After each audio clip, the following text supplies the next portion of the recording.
पुराने जमाने में एक छोटे से सुंदर गांव में एक किसान रघु अपनी 3 बेटियों के साथ रहता था।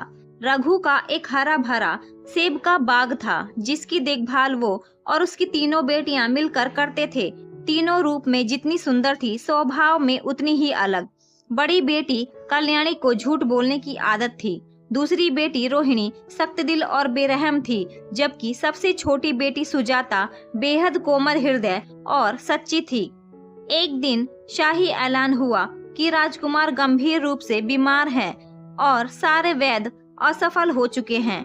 राज ज्योतिषियों ने बोला कि राजकुमार केवल एक खास लाल सेब खाकर ही स्वस्थ हो सकता है।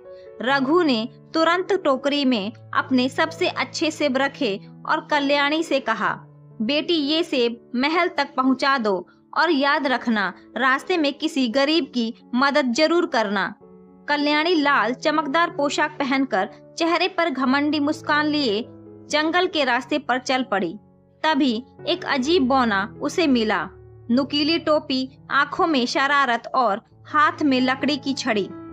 बौने ने पूछा, लड़की टोकरी में क्या है?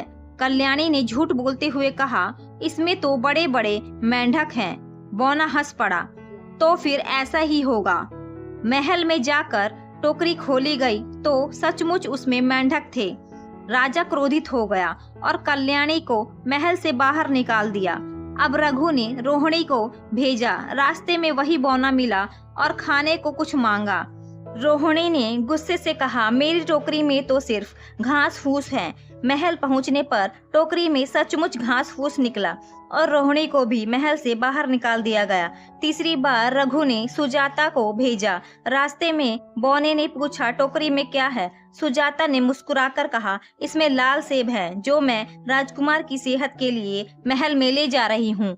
बौने ने एक सेब मांगा और सुजाता ने खुशी खुशी दे दिया।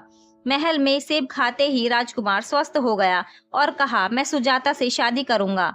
लेकिन रानी इस विवाह से खुश नहीं थी। उसने कहा, अगर तुम राजकुमार से विवाह करना चाहती हो तो ऐसी नाव बनाओ जो जमीन और पानी दोनों पर चल सके। सुजाता ने मेहनत शुरू की, तभी बौना फिर वहां आया और रहस्यमयी मुस्कान के साथ उसकी सहायता करके चला गया। जादुई कश्ती तैयार हुई। रानी ने अगली चुनौती दी, 100 खरगोश चरागाह से बिना खोले लेकर आओ। बौना सुनहरी सीटी देकर फिर गायब हो गया। सीटी बजाते ही सारे खरगोश उसके पास आ गए। अब रानी मान गई और सुजाता की शादी राजकुमार से करवा दी। दोनों बहनों ने भी समझ लिया कि सच्चाई और दया से ही दिल जीते जाते हैं।